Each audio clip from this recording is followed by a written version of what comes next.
നമസ്കാരം. മലയാളി വാർത്ത ആനുകാലികത്തിലേക്ക് സ്വാഗതം. നമസ്കാരം. ഈ തെരഞ്ഞെടുപ്പ് വരുമ്പോൾ ഒന്നിൽ പെൺവിഷയം അല്ലെങ്കിൽ ഇ.ഡി. ഇതാണ് ഇപ്പോൾ പതിവ്. ഇപ്പോൾ രണ്ടും ഒരേപോലെ വന്നിരിക്കുകയാണ്.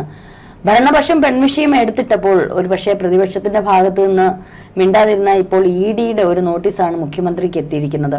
കിഫ്ബി മസാല ബോണ്ട് ഇടപാടിൽ മുഖ്യമന്ത്രി പിണറായി വിജയൻ അടക്കം ഇപ്പോൾ ഇ.ഡി നോട്ടീസ് എത്തിയിരിക്കുകയാണ്.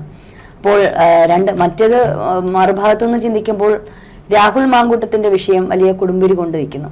ശരിക്കും തെരഞ്ഞെടുപ്പിൽ എന്താണ് സംഭവിക്കുന്നത്? ഈ തദ്ദേശ തെരഞ്ഞെടുപ്പ് അതൊരു ക്ലൈമാക്സിലേക്ക് അടുക്കും തോറും വലിയ ട്വിസ്റ്റുകളാണ് കേരളത്തിൽ ഇപ്പോൾ അരങ്ങേറിക്കൊണ്ടിരിക്കുന്നത്. അതിൽ ഏറ്റവും പ്രധാനപ്പെട്ടതാണ് ഇന്നിപ്പോൾ മുഖ്യമന്ത്രിക്കും മുൻ മന്ത്രി തോമസ് ഐസക്കിനും ധനമന്ത്രിയായിരുന്ന തോമസ് ഐസക്കിനും ഒക്കെ ഇ.ഡി നോട്ടീസ് അയച്ചിട്ടുണ്ട് ഈ കിഫ്ബി മസാല ബോണ്ടുമായി ബന്ധപ്പെട്ട്.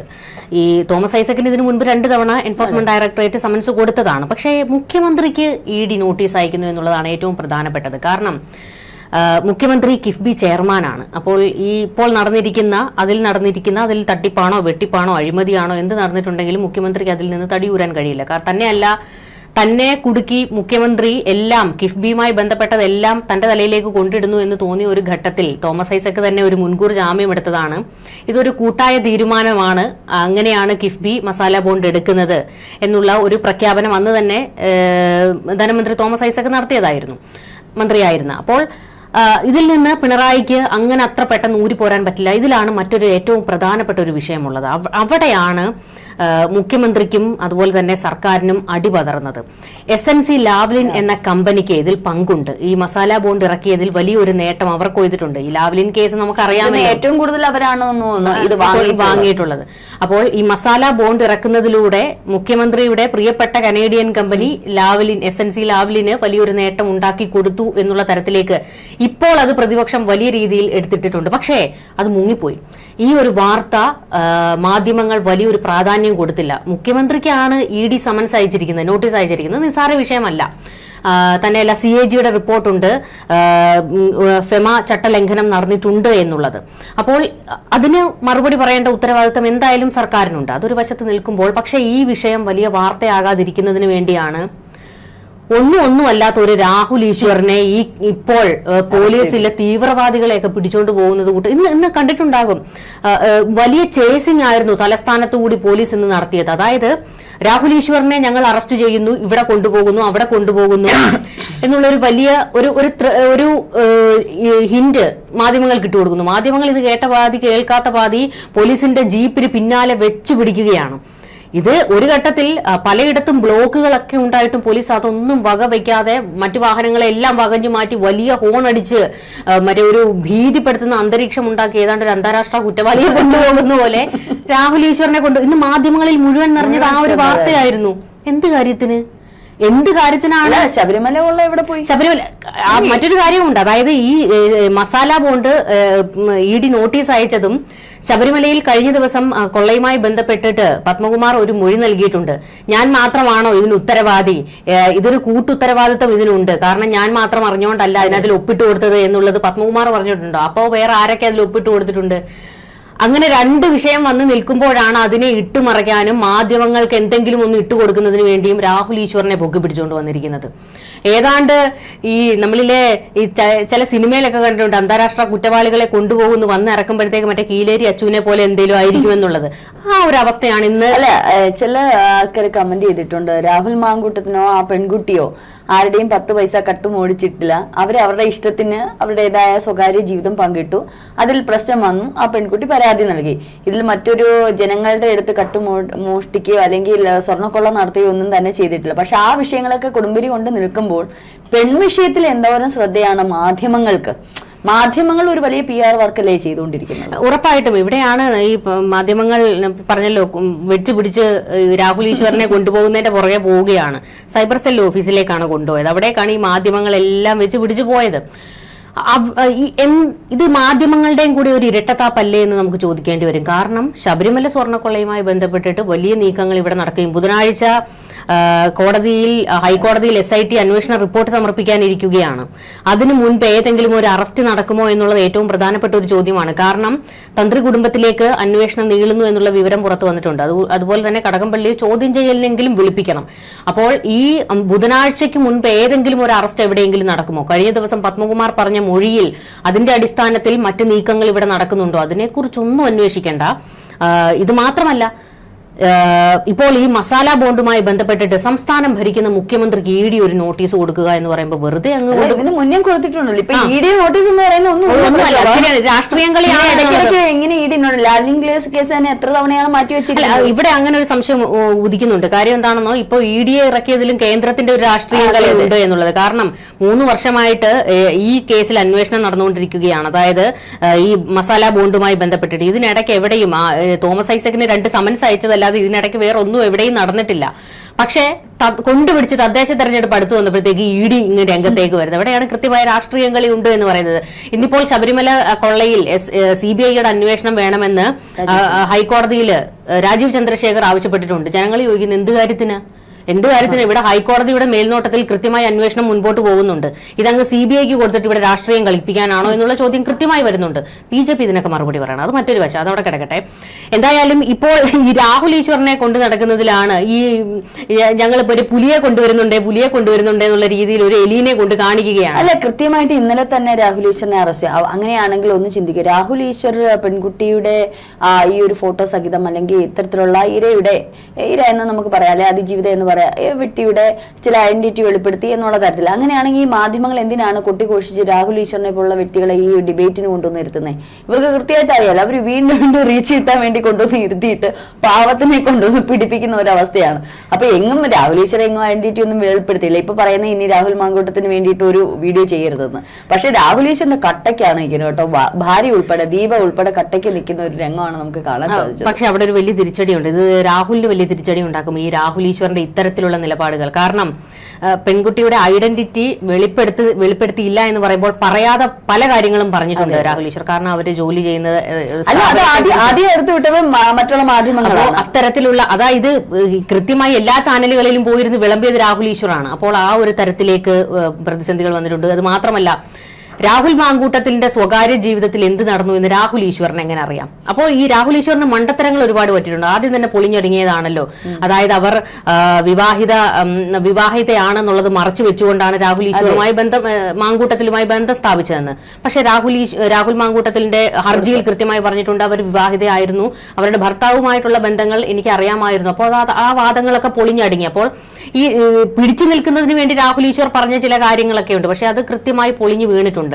ഇന്നിപ്പോൾ പല ഗ്രൂപ്പുകളിൽ നിന്ന് ആ പെൺകുട്ടിയുടേതെന്ന് ഉൾപ്പെടെ ചില ചിത്രങ്ങൾ, അവരുടെ വിവാഹ റിസപ്ഷന്റെ ചിത്രങ്ങളൊക്കെ പുറത്തു വന്നിട്ടുണ്ട്. ഇത് രാഹുലിന്റെ സൈബർ ഗ്രൂപ്പുകളിൽ നിന്ന് പുറത്തുപോയതാണെന്നും പറഞ്ഞുകൊണ്ട് വലിയൊരു വിമർശനം വരുന്നുണ്ട്. അത് കൃത്യമായി ഈ രാഹുൽ ഈശ്വർ കളിച്ചതുകൊണ്ടാണ് ഇത് ഇത്രത്തോളം വഷളായി പോയത്. അത് രാഹുൽ മാങ്കൂട്ടത്തിൽ തിരിച്ചടി ഉണ്ടാക്കും. അപ്പോൾ അത്തരത്തിലുള്ള പല കാര്യങ്ങളും ഇതിനിടയിൽ നടന്നിട്ടുണ്ട്. അത് മറ്റൊരു ഭാഗം. എന്തായാലും രാഹുൽ ഈശ്വറിന് ചെറിയ തോതിൽ പണി കിട്ടും എന്നുള്ളത് ഉറപ്പാണ്. ഇവിടെ നമ്മൾ ഇപ്പോൾ ഈ രാഹുൽ മാങ്കൂട്ടത്തിലിനെ കിട്ടാത്തത് കൊണ്ടാണ് രാഹുൽ ഈശ്വറിനെ കിട്ടിയത് വെച്ച് അഡ്ജസ്റ്റ് ചെയ്യുകയാണ്. അപ്പോൾ മാധ്യമങ്ങളിലൊന്നും ഈ വാർത്ത, ഈ മസാല ബോണ്ടുമായിട്ട് ബന്ധപ്പെട്ട വാർത്തകളോ ശബരിമലയുമായി ബന്ധപ്പെട്ടിട്ടുള്ള വാർത്തകളോ പുറത്തു വരരുത് എന്നുള്ളത് കൃത്യമായ അജണ്ട. ആ അജണ്ടയ്ക്ക് കുടപിടിക്കുകയാണോ മാധ്യമങ്ങൾ എന്നൊരു ചോദ്യമുണ്ട്. കാരണം മാധ്യമങ്ങൾക്ക് അറിയാമല്ലോ മാങ്കൂട്ടത്തിൽ വിഷയം പ്രധാനപ്പെട്ടത് തന്നെയാണ്, ശരി, സമ്മതിക്കുന്നു. പക്ഷെ അത് മാത്രം അവിടെയാണ് ഈ ഇരട്ടത്താപ്പ് ചോദ്യം ചെയ്യപ്പെടുന്നത്. എവിടെ നിന്നെങ്കിലും ഏതെങ്കിലും ഒരു കോണിൽ നിന്ന് മാധ്യമങ്ങൾക്ക് നിർദ്ദേശം കിട്ടിയോ ആ ഒരു വാർത്ത മറ്റു വാർത്തകൾ പുറത്തു പോകരുത് എന്നുള്ള അജണ്ടകൾ പുറത്തുണ്ടോ എന്ന് നമുക്ക് സംശയിക്കാൻ വേറെ നിവർത്തിയില്ല. കാരണം ഏറ്റവും പ്രധാനപ്പെട്ട 2 കാര്യങ്ങൾ മുങ്ങിപ്പോകുകയാണ് ഈ ഒരു കേസിന്റെ അകത്ത്. രാഹുൽ മാങ്കൂട്ടത്തിലുമായി ബന്ധപ്പെട്ടിട്ട് രാഹുൽ മാങ്കൂട്ടത്തിലിനെ എവിടെയും കാണാൻ കഴിയുന്നില്ല എന്ന് പറഞ്ഞുകൊണ്ട് കരയുകയാണ് മുഖ്യമന്ത്രിയുടെ പോലീസ്. കാരണം മുഖ്യമന്ത്രി തന്നെ പറയുന്നുണ്ട് ഇന്ത്യയിലെ നമ്പർ 1 പോലീസ് എന്ന് പറയുന്ന മുഖ്യമന്ത്രിയുടെ പോലീസ് സേന രാഹുൽ മാങ്കൂട്ടത്തിലിനെ കിട്ടുന്നില്ല. രാഹുൽ മാങ്കൂട്ടത്തെ ഭൂമി വിളർന്ന് താഴോട്ടെങ്ങാനും പോയോ കിട്ടാതിരിക്കാനായിട്ട്. അപ്പോൾ ഇവിടെ നമ്മൾ ഓർക്കേണ്ട മറ്റൊരു കാര്യമുണ്ട്. അങ്ങ് ബീഹാറിലും ഉത്തർപ്രദേശിലും ഒക്കെ പോയിട്ട് അവിടുത്തെ അന്യസംസ്ഥാന തൊഴിലാളികളായ ക്രിമിനലുകളെ ഗ്രാമങ്ങളിൽ ഉൾപ്പെടെ പോയി പൊക്കിയെടുത്തുകൊണ്ട് വന്ന പോലീസിനാണ് ഒരു രാഹുൽ മാങ്കൂട്ടത്തിൽ, അതും ഇത്രയും ഫെയിം ആയി നിൽക്കുന്ന ഒരു രാഹുൽ മാങ്കൂട്ടത്തിലിനെ കിട്ടുന്നില്ല എന്ന് പറയുന്നത്.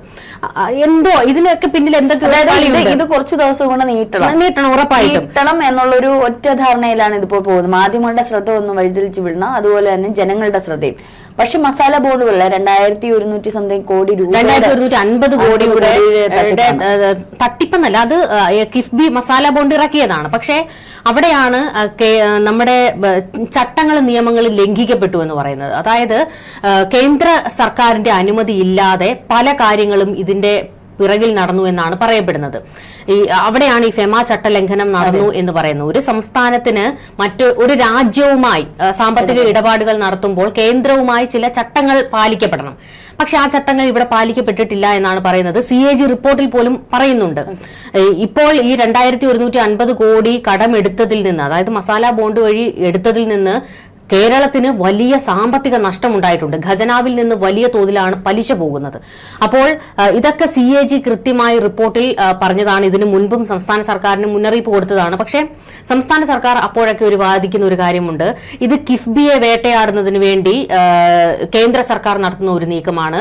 അടിസ്ഥാന സൗകര്യ വികസനങ്ങൾക്ക് വേണ്ടി കേരളത്തിന്റെ ഏറ്റവും വലിയ സാമ്പത്തിക നട്ടെല്ലായിട്ട് പ്രവർത്തിക്കുന്ന ഒരു സ്ഥാപനമാണ് കിഫ്ബി. ആ കിഫ്ബിയെ തകർക്കുന്നതിന് വേണ്ടിയാണ് ഇപ്പോൾ സർക്കാരിന്റെ നേതൃത്വത്തിൽ, കേന്ദ്ര സർക്കാരിന്റെ നേതൃത്വത്തിൽ അതിനെ വേട്ടയാടുന്നത് എന്നുള്ളത് തോമസ് ഐസക് ധനമന്ത്രി ആയിരുന്ന കാലം മുതൽ തന്നെ പറഞ്ഞുകൊണ്ടിരിക്കുന്നതാണ്. ശരിയാണ്, അങ്ങനെയാണെന്ന് തന്നെ ഇരിക്കട്ടെ. പക്ഷേ ആ ഒരു CAGയുടെ റിപ്പോർട്ടിൽ മറ്റൊരു കാര്യവും കൂടെ പറയുന്നുണ്ട്. അതായത് കിഫ്ബിയെ ഉപയോഗിച്ച് മറ്റ് സാമ്പത്തിക നേട്ടങ്ങൾക്ക് ഈ സ്ഥാപനത്തെ ഉപയോഗിക്കുന്നു എന്നുള്ള ഒരു ആരോപണം അന്ന് CAGയുടെ റിപ്പോർട്ടിൽ പറഞ്ഞിരുന്നു. അപ്പോൾ ഈ സംസ്ഥാനത്തിന്റെ സാമ്പത്തിക നട്ടല്, കാരണം നമുക്കത് അങ്ങനെ തന്നെ പറയാം, കാരണം നമ്മുടെ സ്കൂളുകൾ, റോഡുകൾ, അത്തരത്തിലുള്ള നിർമ്മാണ പ്രവർത്തനങ്ങൾക്കൊക്കെ കിഫ്ബിയിൽ നിന്ന് വലിയ ഫണ്ട് നമ്മൾ എടുക്കുന്നുണ്ട്. പക്ഷേ അങ്ങനെ ഒരു സാമ്പത്തിക നട്ടല്ലായി നിൽക്കുന്ന ഒരു സ്ഥാപനത്തിന് നേരെ ആരോപണം വരുമ്പോൾ സംസ്ഥാന സർക്കാർ എന്താണ് ചെയ്യേണ്ടത്? അതിൽ ഒരു കളങ്കവും സംഭവിച്ചിട്ടില്ല, കിഫ്ബി വഴി ഒരു തട്ടിപ്പോ വെട്ടിപ്പോ നടക്കുന്നില്ല എന്ന് ജനങ്ങളെ ബോധ്യപ്പെടുത്തണം. പക്ഷേ ഈ കാലയളവിൽ സംസ്ഥാന സർക്കാരിന് അതിന് കഴിഞ്ഞിട്ടില്ല. കിഫ്ബി കറകളഞ്ഞ ഒരു നല്ല സ്ഥാപനമാണ് എന്ന് തെളിയിക്കാനല്ലേ ആദ്യം ഇവർ ശ്രമിക്കേണ്ടത്. അതിനു പകരം അല്ലെങ്കിൽ കേന്ദ്ര അന്വേഷണം വരുമ്പോഴത്തേക്ക് അന്വേഷിച്ചോട്ടെ, എന്തെങ്കിലും തെളിവ് നിങ്ങൾക്ക് കണ്ടെത്താൻ കഴിയുന്നെങ്കിൽ നിങ്ങൾ കണ്ടെത്തിക്കോളൂ എന്നുള്ള അവരെ വെല്ലുവിളിക്കുകയല്ലേ ചെയ്യേണ്ടത്. പക്ഷേ ഇത് നിരന്തരം പറഞ്ഞുകൊണ്ടിരിക്കുന്നത് ഇതിനെ വേട്ടയാടുകയാണ് എന്നാണ്. ഒരു സ്ഥിരം പല്ലവി തന്നെയാണ് പറഞ്ഞുകൊണ്ടിരിക്കുന്നത്. മുഖ്യമന്ത്രിയാണെങ്കിൽ ശനിയാഴ്ച സമൻസ് കിട്ടിയതാണ്. എന്നിട്ട് ഇന്ന് മാധ്യമങ്ങൾ വാർത്ത പുറത്തു വന്നപ്പോഴാണ് ഇത് അറിയുന്നത്. ഈ നിമിഷം വരെ മുഖ്യമന്ത്രി പ്രതികരിച്ചിട്ടില്ലല്ലോ. മുഖ്യമന്ത്രിക്കാണ് ഒരു സമൻസ്, ED സമൻസ് കിട്ടിയിരിക്കുന്നത്. അപ്പോൾ മുഖ്യമന്ത്രിക്ക് ഒരു ഉത്തരവാദിത്വമുണ്ട്, ധാർമ്മികമായി ചെയ്യേണ്ട ഒരു കാര്യമുണ്ട്. ഇതിൽ ഒരു പിഴവ് സംഭവിച്ചിട്ടില്ല, കിഫ്ബി വഴി അത്തരത്തിലുള്ള വെട്ടിപ്പോ തട്ടിപ്പോ നടന്നിട്ടില്ല എന്ന് ജനങ്ങളെ ബോധിപ്പിക്കുകയല്ലേ ചെയ്യേണ്ടത്. പക്ഷേ ഈ നേരം വരെ കമാന്നൊരു അക്ഷരം വേണ്ടിയിട്ടില്ല. തോമസ് ഐസക് മാത്രമാണ് പ്രതികരിച്ചത്. തോമസ് ഐസക് വീണ്ടും പറഞ്ഞിട്ടുണ്ട് വേട്ടയാടലാണെന്ന്. അപ്പോൾ ഈ ഒരു സംഭവം മറയ്ക്കുന്നതിന് വേണ്ടിയിട്ടാണ് ഇപ്പോൾ കിഫ്ബിയെ, ഈ രാഹുൽ ഈശ്വറിനെ ഇതിനകത്തിൽ പിടിച്ചു വലിച്ച് മുൻപോട്ടിട്ടിരിക്കുന്നത്. പക്ഷെ ഇതൊരുമാതിരി ഊച്ചാളിത്തരമായിട്ടാണ് നമുക്ക് തോന്നുന്നത്. കാരണം രാഹുൽ ഈശ്വറിന് ഇതുകൊണ്ട് മൈലേജ് ഉണ്ടാകാൻ പോകുന്നതേ ഉള്ളൂ. പോലീസുകാർ ഇങ്ങനെ അവിടെ ഇവിടെയും കൊണ്ട് നടക്കുമ്പോഴത്തേക്ക് വലിയ മൈലേജ് രാഹുൽ ഈശ്വറിന് ഉണ്ടാകാൻ പോവുകയാണ്. ഇന്നിപ്പോ 10 പേരാണ് രാഹുൽ ഈശ്വറിന്റെ വീഡിയോ കാണുന്നതെങ്കിൽ നാളെ ഈ 1 ലക്ഷം പേര് വേണമെങ്കിൽ ആ വീഡിയോ കാണും, സബ്സ്ക്രൈബേഴ്സ് കൂടും. ഇത് ഇവർക്ക് തന്നെയാണ് ഒരു വലിയ തിരിച്ചടി ഉണ്ടാകാൻ പോകുന്നത്. തന്നെയല്ല, ഇങ്ങനെ അങ്ങ് കൊണ്ടു നടക്കാൻ മാത്രം രാഹുൽ ഈശ്വറൊക്കെ ഒരു ഇരയാണോ എന്നുള്ള ചോദ്യം നമുക്ക് തോന്നാൻ. അവിടെ വേറൊരു ചോദ്യം വന്നിട്ടുണ്ട്. ഇന്ന് ഭയങ്കര ട്രോളുകൾ വന്നിട്ടുണ്ട്. ഈ അതിജീവിതയാണല്ലോ, അതുപോലെ ഇന്ന് ഈ അതിജീവിതൻ രാഹുൽ ഈശ്വർ ആണ്. കാരണം രാഹുൽ ഈശ്വർ ഒരു അതിജീവിതനാണ്. പുരുഷന്മാർക്ക് വേണ്ടിയിട്ട് പുരുഷ കമ്മീഷൻ അടക്കം വേണം, പുരുഷന്മാർക്ക് വേണ്ടി വാദിക്കുന്ന ഒരു അതിജീവിതം തന്നെയാണ്. ഇപ്പൊ രാഹുൽ മാങ്കൂട്ടത്തിന്റെ വിഷയം ഇത്രയേറെ വന്ന് പിടിച്ചോണ്ട് പോയിട്ട് ഇപ്പോഴും അവസാനം എന്താണ് മാധ്യമങ്ങളുടെ മുമ്പിൽ നോക്കി തിരിഞ്ഞെന്ന് പറഞ്ഞത്, ഞാൻ രാഹുൽ മാങ്കൂട്ടത്തിന് വേണ്ടി ഇനിയും വീഡിയോ ചെയ്യുമെന്നാണ്. കസ്റ്റഡിയിൽ ഇരിക്കുകയാണ്, എന്നിട്ടും പറയാം ഞാൻ ഇനിയും വീഡിയോ ചെയ്യും. ഭാര്യ അടക്കം വലിയൊരു സപ്പോർട്ടാണ്. കാരണം നീതിക്ക് വേണ്ടി, ഞാൻ സത്യത്തിന് വേണ്ടി നിലകൊള്ളും. അപ്പൊ എന്തൊക്കെ സത്യങ്ങൾ കാണുമായിരിക്കാം. ഇപ്പോൾ സത്യഭാമ അടക്കം പറഞ്ഞിരിക്കാന്ന് എന്തെങ്കിലും ഒരു നീതിയോ സത്യം കാണും. അതുകൊണ്ടാണല്ലോ രാഹുൽ മാങ്കൂട്ട അവസാനം പോസ്റ്റ് വിട്ടത്, നീതിയുക്തമായിട്ടുള്ള രീതിയിൽ ഞാൻ മുന്നോട്ട് പോകുമെന്നുള്ള രീതിയിൽ. അപ്പൊ എന്തെങ്കിലുമൊക്കെ നീതി രാഹുൽ മാങ്കൂട്ടത്തിന്റെ കാര്യത്തിലും കാണും. ഒരു പക്ഷേ തെളിയിക്കട്ടെ എന്ത് തന്നെയായാലും. പക്ഷെ രാഹുൽ ഈശ്വർ എന്തായാലും പുരുഷന്മാർക്ക് വേണ്ടി തന്നെ നിലകൊള്ളും എന്നുള്ളത് വ്യക്തമാക്കുക. ഒരു കണക്കിന് നല്ലതല്ലേ, പുരുഷ കമ്മീഷനൊക്കെ ആവശ്യമല്ലേ, സ്ത്രീപക്ഷം മാത്രം മതിയോ? പക്ഷെ ഈ മെൻസ് അസോസിയേഷൻ പോലെ ആകരുതെന്നേ ഉള്ളൂ. കാരണം ഈ സിബൂരി കാണിക്കുന്നവരെ വരെ മാലയിട്ട് സ്വീകരിക്കുന്ന സംഘമാണ്. അവരിന്ന് രാഹുൽ മാങ്കൂട്ടത്തിലെ പിന്തുണച്ച് സംസാരിച്ചിട്ടുണ്ട്. അത് ഭയങ്കര രാഹുൽ മാങ്കൂട്ടത്തിൽ തന്നെ ഒരു തിരിച്ചടി ഉണ്ടാക്കുന്ന കാര്യമാണ്. അയാളുടെ രാഷ്ട്രീയ ഭാവി കേൾക്കുന്ന ഒരു വലിയ മംഗലാണ്. കാരണം ആ ഒരു സംഘടനയുടെയൊക്കെ അതിനൊന്നും ഒരു ക്രെഡിബിലിറ്റി ഇല്ല എന്നുള്ളത് നമ്മൾ ഈ മനസ്സിലാക്കി കഴിഞ്ഞ കാര്യമാണല്ലോ. പ്രഹസനത്തിന് വേണ്ടി അവരെന്തൊക്കെയോ കാണിച്ചു കൂട്ടുന്നു, പബ്ലിസിറ്റിക്ക് വേണ്ടി കുറെ ആൾക്കാരെ കാണിക്കുന്നു, വേണമെങ്കിൽ നാളെ ഇനി ഗോവിന്ദചാമിയെ കൊണ്ടുവന്ന് മാലയിട്ട് കാണിക്കും. അതൊക്കെ ആ ഒരു സംഘടനയുടെ നിലവാരം അത് അത്രയേ ഉള്ളൂ. പക്ഷേ ഈ പറയുന്നത് രാഹുൽ ഈശ്വർ തുടക്കം മുതൽ തന്നെ വാദിക്കുന്നുണ്ട്, ഞാൻ ഇവിടുത്തെ ഒരു ഫെമിനിസ്റ്റുകളെയും ഞാൻ വകവയ്ക്കില്ല, കള്ള ഫെമിനിസ്റ്റുകളെ ഞാൻ വകവയ്ക്കില്ല, പുരുഷന്മാരെ താറടിച്ച് കാണിക്കാൻ ശ്രമിക്കുന്നവളുമാർക്കെതിരെ ഇനിയും ഞാൻ പറഞ്ഞുകൊണ്ടിരിക്കും. രാഹുൽ ഈശ്വറിന്റെ ഇത്തരത്തിലുള്ള ചില കാര്യങ്ങളോട് ഞാൻ യോജിക്കുന്നില്ലായിരുന്നു ഒരു ഭാഗത്ത്. പക്ഷെ രാഹുൽ മാങ്കൂട്ടത്തിനോടും ഞാൻ യോജിക്കുന്നു. കാരണം ഒരു രാഷ്ട്രീയ നേതാവിന് ചേർന്ന് പണിയല്ല. പക്ഷെ ചിലയിടത്ത് എവിടേക്കോ ഒരു നീതി, നമുക്ക് തുല്യമായിട്ടുള്ള ഒരു ഉഭയകക്ഷി പ്രകാരം അല്ലെങ്കിൽ ഒരു ഭർത്താവ് നിലനിൽക്കെ, നമ്മളും സ്ത്രീകളാണ് അല്ലെ, ഭർത്താവ് നിലനിൽക്കെ മറ്റൊരു ബന്ധത്തിലോട്ട് പോകുമ്പോൾ അതിൽ തികച്ചും ഒരുപാട് അതാണ് ജനം ഒരു പക്ഷെ ഇപ്പോഴും രാഹുൽ അവിടെ നമ്മൾ കാണേണ്ട വേറൊരു കാര്യം കൂടിയുണ്ട്. നമ്മൾ ഇപ്പൊ ഈ എല്ലാവരും പറഞ്ഞുകൊണ്ടിരിക്കുന്ന ഒരേ ഒരു പോയിന്റ് ആണിത്. അതായത് ഭർത്താവ് നിലനിൽക്കെ, ഭർത്താവ് ഉള്ളപ്പോൾ അവർക്ക് വേറൊരു ബന്ധത്തിന് പോയി, അതാണ് നീതീകരിക്കപ്പെടാൻ പറ്റാത്തതായിട്ട് ഇവിടുത്തെ കേരള സമൂഹം പറയുന്നത്. തിരിച്ച് നമ്മൾ രാഹുൽ മാങ്കൂട്ടത്തിന്റെ കാര്യം എന്താണ് അവിടെ പറയാത്തത്? ഭർത്താവുള്ള ഒരു സ്ത്രീയിൽ തനിക്കൊരു കുഞ്ഞു വേണമെന്ന് രാഹുൽ മാങ്കൂട്ടത്തിൽ പറയുമ്പോൾ അതിനെ നീതീകരിക്കാൻ അതിന് മുന്നേ നമ്മൾ ഒരു ഭാഗത്ത് ഓഡിയോ മെസ്സേജുകൾ മാത്രമാണ് ഇപ്പൊ കിട്ടിയിരിക്കുന്നത്. അല്ല, രാഹുലിന്റെ നമ്മൾ 3 തെളിവുകൾ അടക്കം രാഹുൽ കൊടുത്തിട്ടുണ്ട്. അതിൽ എന്തൊക്കെ നിർണായകമായിട്ടുള്ള തെളിവുകൾ അവിടെയാണ് നമ്മൾ പറയേണ്ടത്. ഈ ഓഡിയോ പ്രക്ഷോഭ കേട്ടായിരുന്നു. ഓഡിയോക്കകത്ത് ചോദിക്കും, നീ ഇന്ന് ഹോസ്പിറ്റലിൽ പോയോ എന്നുള്ളതിന് ആൻസർ പറയുന്നത്. നമ്മൾ സാധാരണ ഇപ്പൊ ഞാൻ പ്രക്ഷോഭയോട് ചോദിക്കാം, പ്രക്ഷോഭ ഇന്ന് ഹോസ്പിറ്റലിൽ പോയോ, എന്തായി കാര്യം? ഇന്ന് പോയി. അതിന് എന്താണ് പറഞ്ഞത്, എനിക്ക് വല്ലാത്ത വേദനയാണ്, എനിക്ക് ഭയങ്കര. അപ്പൊ ഒട്ടും യോജിച്ചു പോകാൻ പറ്റാത്ത കുറച്ച് പക്ഷെ അവിടെ നമ്മൾ കൂട്ടിച്ചേർത്തുകൊണ്ടാണ്. ഇന്നിപ്പോ അല്ല, പോലീസ് പറഞ്ഞിട്ടുണ്ട് കൂട്ടിച്ചേർക്കലോ ഒന്നുമില്ല, അത് രാഹുൽ മാങ്കൂട്ടത്തിന്റെ തന്നെ രാഹുൽ മാങ്കൂട്ടത്തിന്റെ ശബ്ദം തന്നെയാണ്. പക്ഷെ അതിന്റെ കണ്ടിന്യൂഷൻ, നമ്മളിപ്പോ ഒരു ചോദ്യം ചോദിക്കുന്നതിന് മറുപടി പറയുന്നതും 2-3 വെട്ടുവെട്ടി അവര് വൈകാരികമായിട്ടാണ് തമ്മിൽ വ്യത്യാസമാണ്. അപ്പൊ ഇത് ഒരു ഭാഗത്തെ മാത്രമേ ഇപ്പൊ പുറത്തു വന്നിട്ടുള്ളൂ. രാഹുൽ മാങ്കൂട്ടത്തിന്റെ കയ്യിൽ ഇത്തരത്തിലുള്ള വോയിസ് ക്ലിപ്പുകളുണ്ട്, കൊടുത്തിട്ടുണ്ടെന്നാണ് പറയുന്നത്. അതുകൂടി പുറത്തു വരുമ്പോഴേ ഇന്നൊരു വ്യാപ്തി വരും.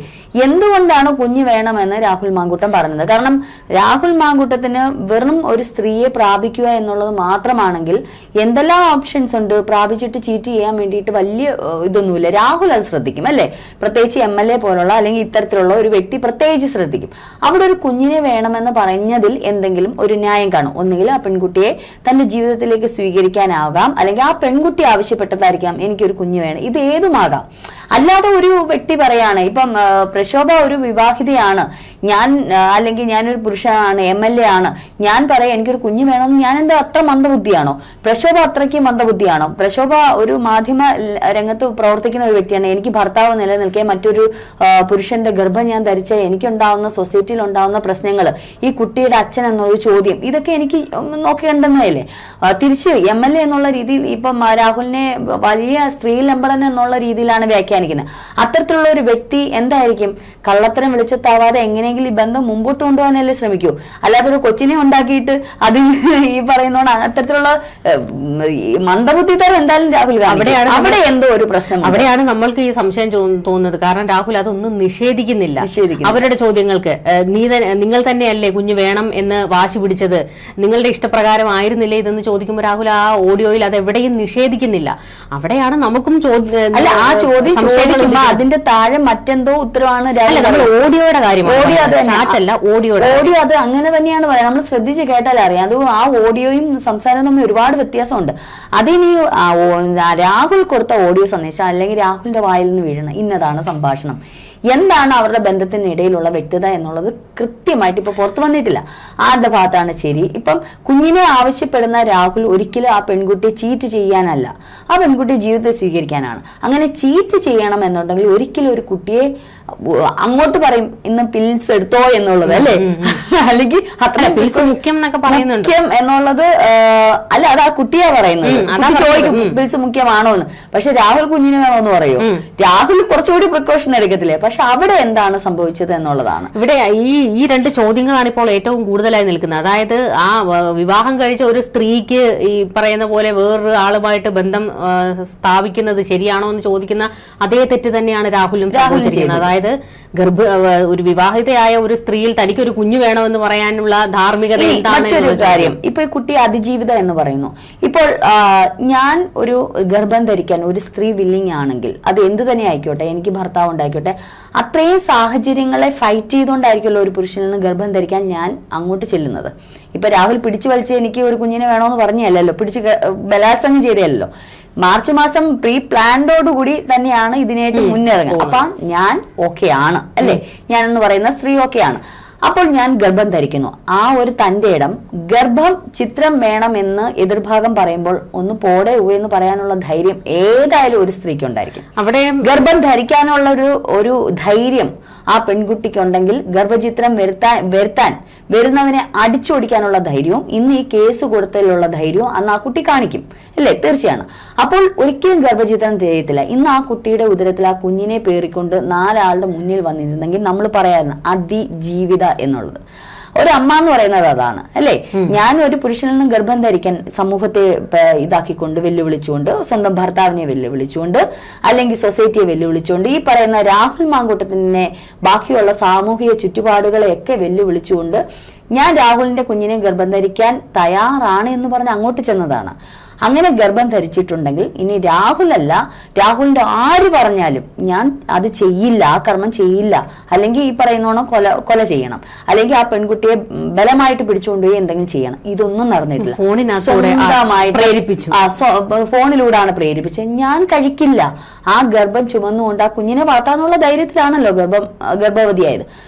ധൈര്യമായിട്ട് സമൂഹത്തിന് ഒരു മാധ്യമ പ്രവർത്തകയാണ് അല്ലെ, ജസ്റ്റ് ഒരു ഫേസ്ബുക്ക് പോസ്റ്റ് ഇട്ടാൽ മതി, ഒരു പോസ്റ്റ് അവിടെ നോട്ട് ഒരു ലൈൻ ഇട്ടാൽ മതി.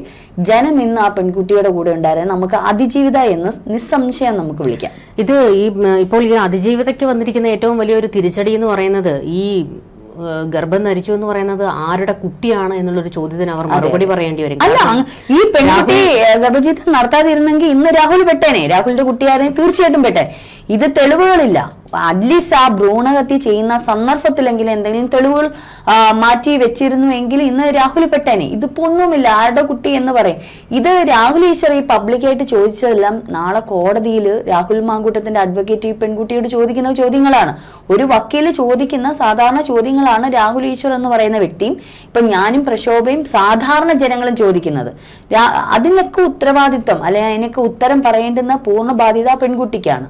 നമ്മൾ ഇരയെന്നോ അതിജീവിതയോ എന്നൊക്കെ പറയുന്ന പെൺകുട്ടിക്കാണ്. ശരിക്കും ഇരയാവുകയാണ് രാഷ്ട്രീയക്കാരുടെ ഇടയിൽ. ആ പെൺകുട്ടി ഇരയാവുകയാണ്. ഭയങ്കര കഴിഞ്ഞ ദിവസങ്ങളിലൊക്കെ ഇപ്പൊ ഈ പറഞ്ഞ പോലെ തന്നെ ഇരയാകുന്നു എന്ന് പറയുമ്പോഴത്തേക്ക് പല കോണുകളിൽ നിന്ന് എല്ലാവരും കമന്റുകൾ ഇടുമ്പോൾ ശ്രദ്ധിച്ചാൽ മതി, അടുത്ത സോളാർ പോലത്തെ ഒരെണ്ണം, അടുത്ത സ്വപ്ന പോലെ, അതായത് പൂർണ്ണമായും ഒരു ക്രെഡിബിലിറ്റി നഷ്ടപ്പെട്ട ഒരു നിലയിലേക്ക് കാര്യങ്ങൾ മാറി എന്നുള്ളതാണ്. നമ്മളിവിടെ കാണേണ്ട മറ്റൊരു കാര്യവും കൂടിയുണ്ട്. രാഹുൽ കൃത്യമായി അയാളുടെ രാഷ്ട്രീയ ബുദ്ധി ഉപയോഗിച്ച് അയാൾ ഈ കാര്യത്തിൽ കൃത്യമായാണ് ചുവടുവെപ്പ് നടത്തുന്നത്. കാരണം ഈ പെൺകുട്ടിയുടെ ഓഡിയോയും ചാറ്റും എല്ലാം മാധ്യമങ്ങളിലൂടെയാണ് പുറത്തു വരുന്നത്. മാധ്യമങ്ങൾ അത് ആഘോഷിച്ച് പുറത്തു വിടുകയും ചെയ്തു. പക്ഷേ രാഹുൽ തന്റെ തെളിവുകളെല്ലാം കോടതിക്ക് മുൻപിലാണ് കൊണ്ടുകൊടുക്കുന്നത്. തെളിവുകൾ രാഹുൽ പുറത്തു വിട്ടില്ല. അയാൾ പറഞ്ഞൊരു കാര്യമുണ്ട്, എനിക്ക് ഇവിടുത്തെ മാധ്യമങ്ങളെ ബോധിപ്പിക്കേണ്ട കാര്യമില്ല, ജനങ്ങളെയും കോടതിയെയും ബോധിപ്പിച്ചാൽ മതി. മാത്രമല്ല അവിടെ ഒരു മാന്യത കൂടി രാഹുൽ ചെയ്തിട്ടുണ്ട്. കാരണം വിവാഹിത വേണമെങ്കിൽ രാഹുലിന് ഈ പെൺകുട്ടിയെ വലിച്ചിഴക്കാം അല്ലെ, അവള് കല്യാണം കഴിച്ചതിന്റെ ഏതെല്ലാം തരത്തിൽ പറയാം ഇന്നത്തെ. പക്ഷെ അതിലൊക്കെ രാഹുൽ ആ പെൺകുട്ടിയെ പറ്റി അങ്ങനെ അധിക്ഷേപിക്കാനോ ഇന്ന് ഈ നിമിഷം വരെ ഞാൻ കണ്ടിട്ടില്ല. അധിക്ഷേപിക്കാനോ അതിൽ പൊള്ളയായിട്ടുള്ള ഇതോ ഒന്നും വലിച്ചു കീറാനോ പോയിട്ടില്ല. മാന്യമായിട്ട് തനിക്കെതിരെ വന്നത് മാന്യമായി കോടതിയിലേക്ക് പോകുന്നു.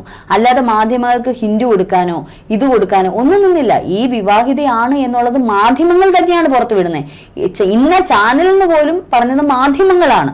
രാഹുൽ മാങ്കൂട്ടത്തിൽ ഒരിക്കലും ആ പെൺകുട്ടിയെ സമൂഹ മധ്യത്തിലേക്ക് വലിച്ചു കീറാൻ പോയിട്ടില്ല, ഒരിക്കലും ചെയ്തിട്ടില്ല. ഒരു പക്ഷേ തിരിച്ച് പെൺകുട്ടിയാണ് രാഹുൽ മാങ്കൂട്ടത്തിന്റെ പുതിയ കഥകളും എല്ലാം ഓഡിയോ ക്ലിപ്പാക്കി പുറത്തുവിട്ടത്. അപ്പൊ ഇത് രണ്ടും അന്തരമുണ്ട്. തീർച്ചയായിട്ടും രാഹുൽ മാങ്കൂട്ടം നേരെ കോടതിയിലേക്ക് പോകുമ്പോൾ ചില തെളിവുകളുണ്ട്. ഇവരെ മുന്നേ സംസാരിച്ചതും ഇത് ചെറിയ ചെറിയ ഭാഗം മാത്രമേ നമ്മൾ കേട്ടിട്ടുള്ളൂ.